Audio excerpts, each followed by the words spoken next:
Hello, you wonderful people, and welcome to another episode of Crime Centric. This being a show where I talk about crime dramas that I watch. For today's episode, I'm going to talk about the latest episode of Deputy. A lot of interesting things went down in this episode, so let's break it down. Well, first and foremost, we have everything with Bill, obviously preparing for, his announcement for his candidacy.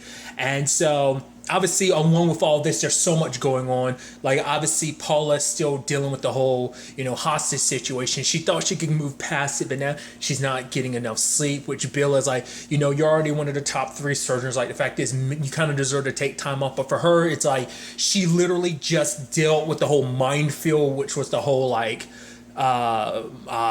money situation at the hospital. She just saved 10 people's jobs, so it's like it's not really a time that she could really take off despite everything that she's been through. So she kind of has to be there to kind of keep the flow of everything going, but obviously it's still weighing on her heavily. But she's trying to be strong for not only Maggie and Bill, but just for everyone else to kind of be strong for herself in a sense, to be like, no, I'm okay, I can deal with this.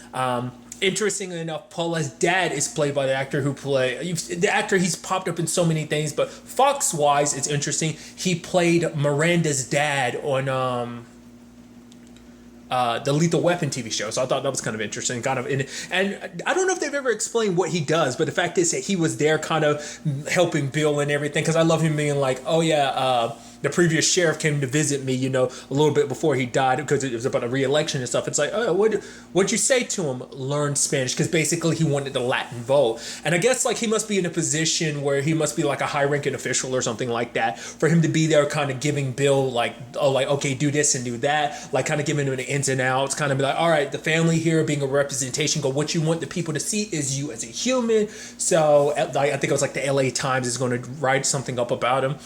And obviously, Paula's parents are there, Maggie is there, as well as, Paula herself. And obviously the reporter tries to kind of make it seem like, oh, right, don't you think it's I think it was kind of a situation of don't you think it's kind of that hostage situation was because of your husband's job or whatever, which even Maggie was, whoa, that's kind of out of line. That's not fair, kind of almost putting that whole situation on Bill, but Paula kind of snaps back and is basically like, Bill is the one that's right for the job. I forgot exactly what she had said, but she kind of stuck up for him. So I just thought that was kind of an interesting thing of just kind of shifting the narrative to be like, whoa, don't try to pull this away from what this is kind of about, and kind of reining it back in.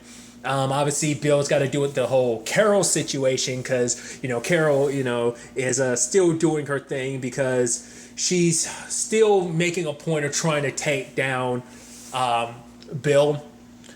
Even to the point later on in the episode, she's bringing up this whole conversation about how she's going to indictments are going to roll out, and the fact of the matter, because she had said something early in the episode where it's she's not here to be popular, just to do what's right or something. And Bill was like, you can't do that, because that's my thing, that's my platform, so you're kind of stealing from me, because that's what I represent. It was just kind of an interesting situation with it. But because even something interesting, because even Bishop had a conversation with Carol later on. Carol's at the gun range, and it's Carol looked into Bishop and everything, kind of found out about why Bishop went from their job, everything that they've been through over the course of everything. And so there was that conversation where, because obviously Carol looks at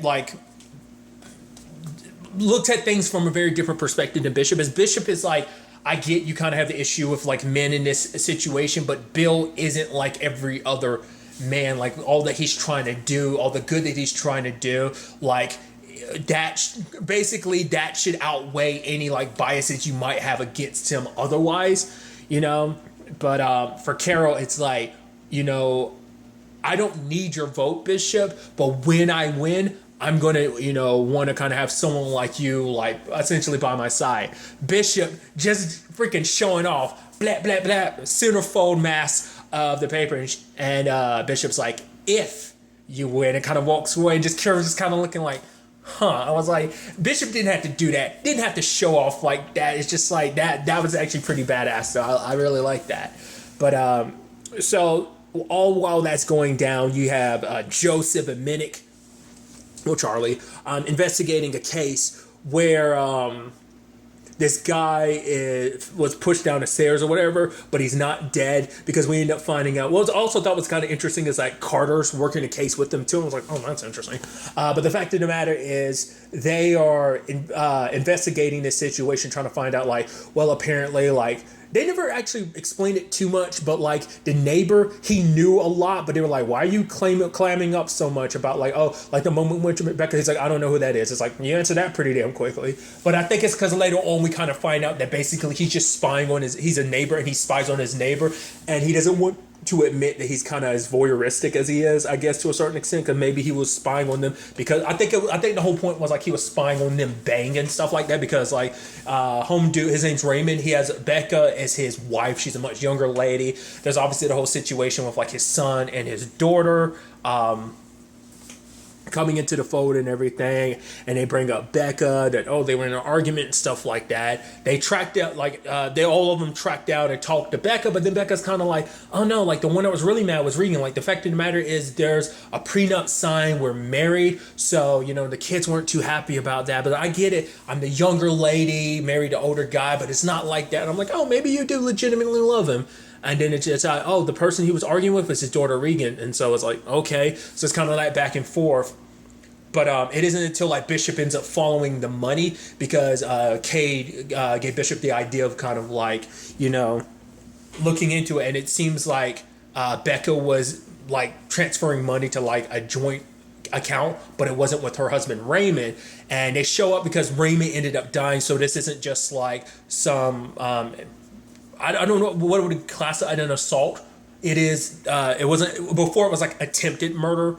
Now it was full-blown murder. It switched over to homicide. Granted, they were supposed to be handing this case over to homicide, but they decided to kind of see it through to the end, just because homicide hadn't showed up yet. It turns out good old Oliver is banging his stepmom, and it turns out that Oliver's the one that takes responsibility. He's the one that did it, because basically because of the prenup and everything, because Oliver got cut out of like any money he would have gotten. So and they were having an affair and everything. So Becca was like, all right, I'm going to marry him. Then the fact is, we do this, the money all goes to me, and then we split it. That was kind of the plan and everything. I'm surprised her sister didn't have more to do with this, because it's just like, maybe she kind of knew something was, because earlier on, Charlie was like, oh, it seemed like you two aren't that favorable with your dad. I guess like, it wasn't just Oliver. I think Regan had got cut out of the, Will, getting whatever he had. Like, I think that kind of she got cut out as well, and I think that's what pissed her off. So turns out the case is kind of, with that whole situation. I also love that moment where,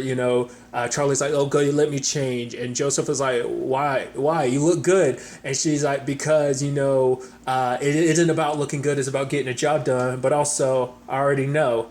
And then Carter looks at Joseph, and Joseph's like, shut up, man. Don't even say it. And he's like, what about me? Do I look good? So that was interesting. So that was kind of a close to the case. But I also love that moment where Carter's like, oh, you want to go drinks? And Joseph's like, dude, it's 11 o'clock in the morning. He's like, I've been up for 36 hours. It's got to be. But, man, it kind of puts things in a perspective. Like, no, you go, because I know that you're the one that told Joseph to give that paperwork to home dude last episode. And he's like, all right. She's like, the fact of the matter is he needs to learn how to do everything the right way before he goes jumping to shortcuts and stuff like that. And Joseph's like, I already know, I know. But she's like, the fact of the matter is this isn't even about Carter. She's like, you had the potential to be something special, and I don't want you to ruin that, kind of getting mixed up with the wrong people and kind of, losing sight of how special you can be. And I love Josephine like, okay, so there's a few things to pull from that. One, you're saying that I'm special, which I really appreciate that. She's like, okay, there you go again, running him up. And it's like, two, you also said you were thinking about me. It's like, there's no taking that the bad way, because that means you think about me a lot all the time. And she's like, all right. He's like, am I close? Am I in the ballpark? So I thought that was kind of a cute moment between them. Sadly, that all kind of blows up in his face later on, because he's drinking with Carter, and Carter's like, oh, drink him. It's like, dude, how do you, it's like, you could tell Joseph wasn't trying to get wasted. They're walking away, and Carter basically gets into a brawl with the dude, and I was like, oh, dude, this is going to be bad. And it gets super bad because obviously, ambulance had to be called for the dude. And when the time came, what's your boy Carter do? He's like, yeah, I was looking after my boy Joseph. Like, Joseph tried to break things up, but then the guy said racial slurs. He's going to claim this and that, like, you know, it was like an assault against him or something. But I had to look after my boy. And then Joseph's looking at him like, motherfucker, what?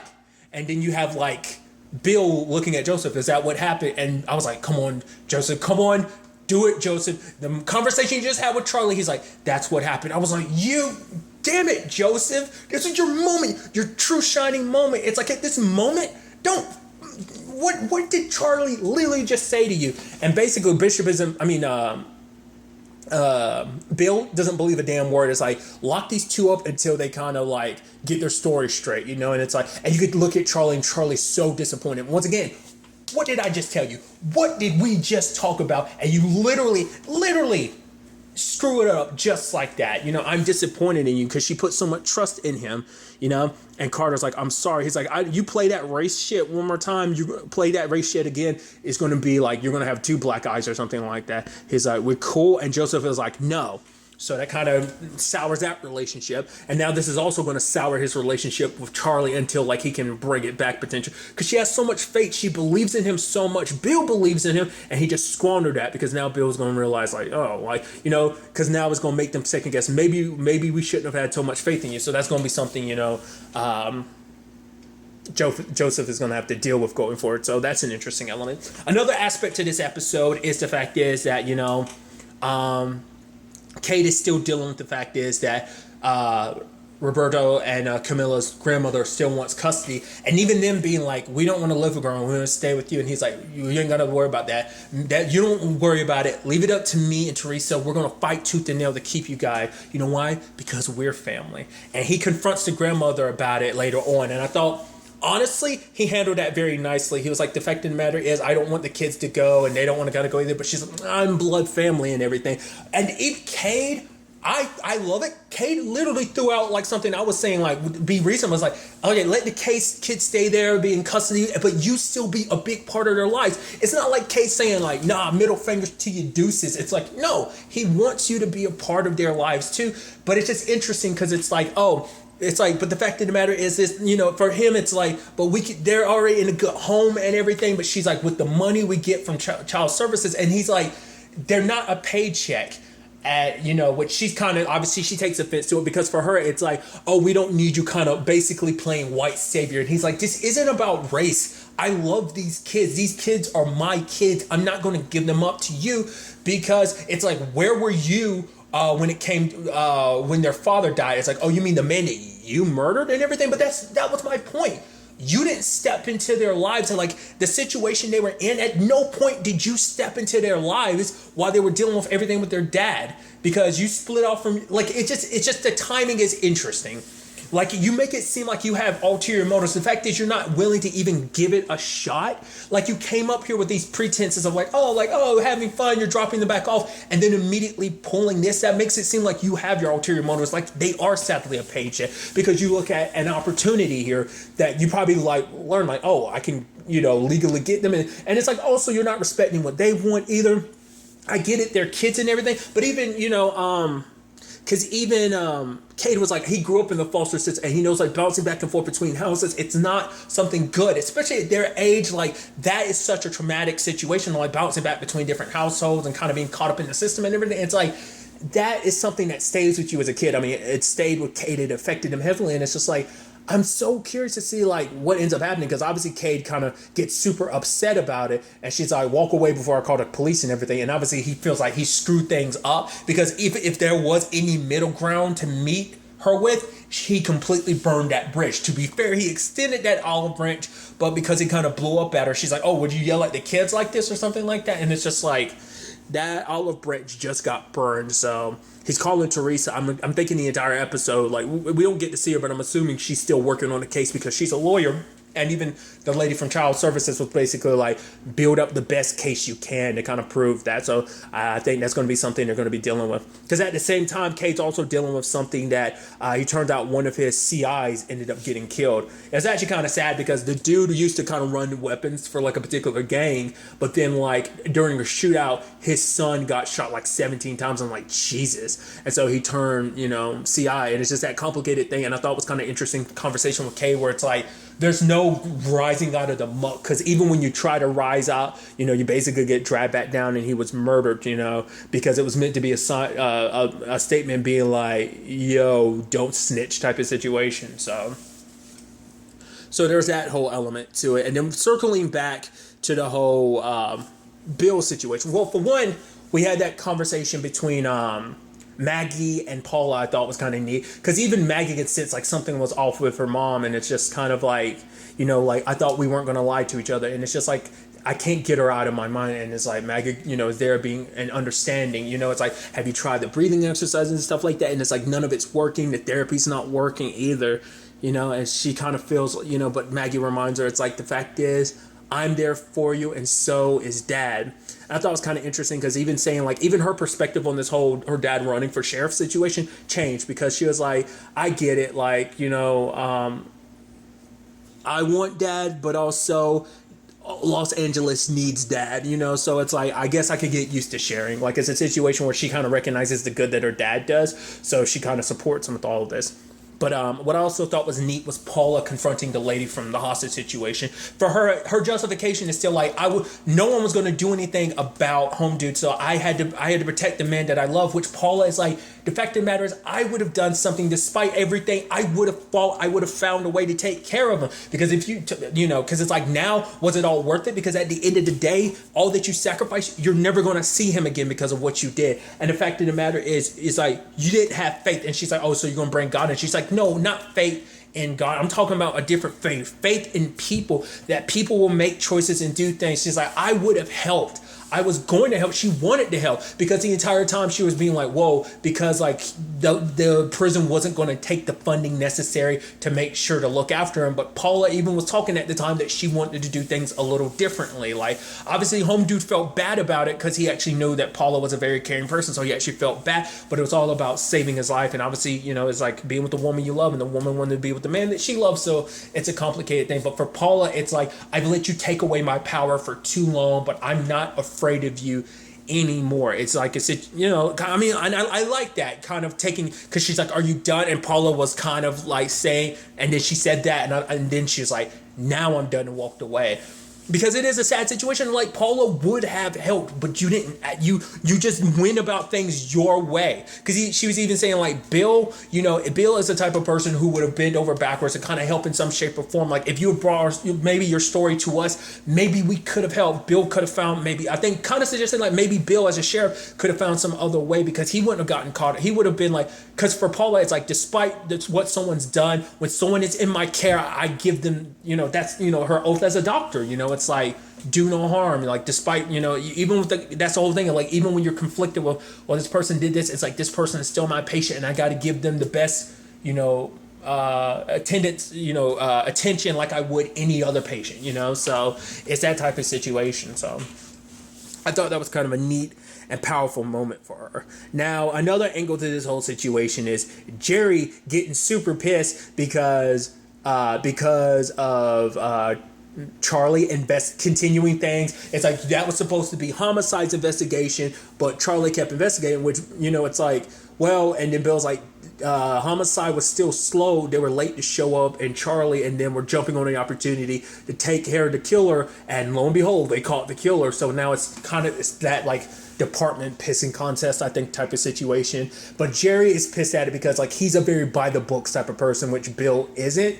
It's like, because he's like, because for Jerry, I get where Jerry is coming from. This is tradition. These are rules. Because he was like, you never had any, you were fine working the streets forever. You had no plans of ever rising through the ranks. But me, I studied. I remember the rules. I followed the guidelines, because obviously he wanted the job, showing kind of like, I wanted it more. I put forth all the effort. It's kind of a situation of, I literally did all the studying. Why do you, a slacker, get to just take the job just because some rule in a old school charter basically made it so that you had to become sheriff? Like, I'm the one that worked and dedicated myself to this. I wanted this job. So, but also part of me wonders, is he also getting a little snippy about Charlie? Because it'd be a little different if Charlie was still under his, under him, but Charlie basically chose her own side and Bill over Jerry. So I'm sure that spite is kind of where that whole situation was coming from.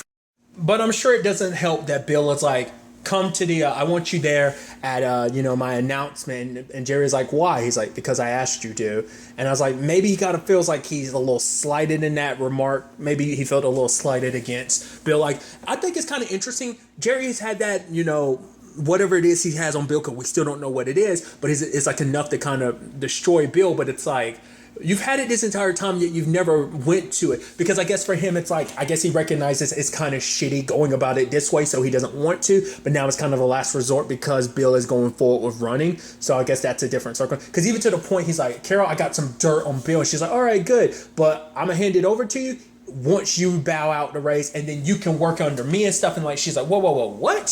So he's saying like, okay, we work together, you bow out, but then we work together, and once you've kind of bowed out, then I'll hand over the information, which Carol's like, no. But it does got her interested in like, oh, I wonder what it is, meaning most likely she's probably going to dig it up herself, and it might be a situation that even Jerry doesn't have the opportunity. Maybe it's going to be a thing of Jerry's thinking about do it, but because maybe his pride kind of kicks in, maybe with whatever they deal with in the next episode, we'll get to soon enough, like with everything that kind of gets set up, maybe once that's all kind of set up, he kind of feels bad about it. He's like, I'm not going to pull the trigger. But Carol either steals the file or she ends up digging it up herself. We know she dug up stuff about Bishop and everything. So most likely what's going to be the case is Carol could end up digging stuff up and then using it against Bill, potentially, kind of undermining what Jerry was planning on doing. I think what's probably going to end up happening is that when Bill does get the job, he's probably going to bring Jerry along, and Jerry's going to be like, wait, what? It's like, yeah. You think, like, the fact is, I know that you care about this county and everything. And that was even something Bishop says. Like, I know that, Carol, I know that you care about this county and stuff like that. But the fact is, you have all these high eviction rates and stuff like that. Conviction rates, sorry, not eviction. Conviction rates and stuff like that. But still, I think... it might even be a situation where Bill is like, honestly, I want both of you by my side because I need both of you to kind of, I'm not trying to take complete control of it. I want to run things my way, but I'm also interested in hearing how both of you want to run things. I think that could be an opportunity. I don't know. Bill might not be too fond of it just because, like, well, Carol, because Jerry might have his dirty means about things, but he's not the one cutting deals with dirty cops like Carol is. So that's a whole complicated thing in that nature. But the episode, Bill ends up making his announcement. It's kind of very nice and powerful. Obviously, he's got his dad by his side, his in-laws, his wife, his daughter. So I think, his entire family being there by his side, I think it's very nice. At the same time, though, Bishop has been looking into another murder that was taking place. And it turns out that basically the CI that Cade has that got killed in the episode, turns out there's another CI that got killed because, Bishop had to check into it first, trying to figure out what the connection was. And it's like, yeah, the killings were different, but it turns out it was another CI. And sadly, we see at the end the whole Levon situation. Because they were setting that out earlier because, like, Charlie met up with Levon. It's like, why you acting a little cagey? He was like, nah, I'm good. Like, he kind of wants to move away from this life and everything. So part of me is wondering what that's all about. We'll get to it. Well, it's sad because, like, even Charlie was like, thank you, because thanking Levon for staying on, as her CI to kind of finish up Luna's final case and stuff like that. Because, like, it felt, the right thing to do. So I thought that was interesting. But the moment that happened, I immediately was like, is Levon the one capping snitches type of situation? But then at the end of the episode, we see him get capped, which I'm like, could it be that he still was the trigger man? And then he's kind of like, wait, what? I'm assuming it has nothing to do with it. I wonder, did he know ahead of time, or was he kind of getting nervous the moment bodies started dropping? Maybe he was kind of putting two and two together. Maybe he knew these other people were informants and stuff like that. Maybe that's what that was about. Or maybe it was just kind of like him bowing, trying to find a way to get out of this line of work without anyone finding out that he was actually a CI. I'm curious to see about that, but sadly at the end of the episode we do see him end up getting shot, and obviously Bishop and Cade are bringing this information to Bill that basically someone is going out there killing their CI. So it's definitely going to be interesting to see how all of this ends up playing out going forward into the next episode, because the next episode is in fact the season finale. So it's going to be really, really interesting to see how this all plays out. But really, that's all I want to talk about. To the next time we meet, be happy, be safe, live life to the fullest, and enjoy it. Good day and goodbye.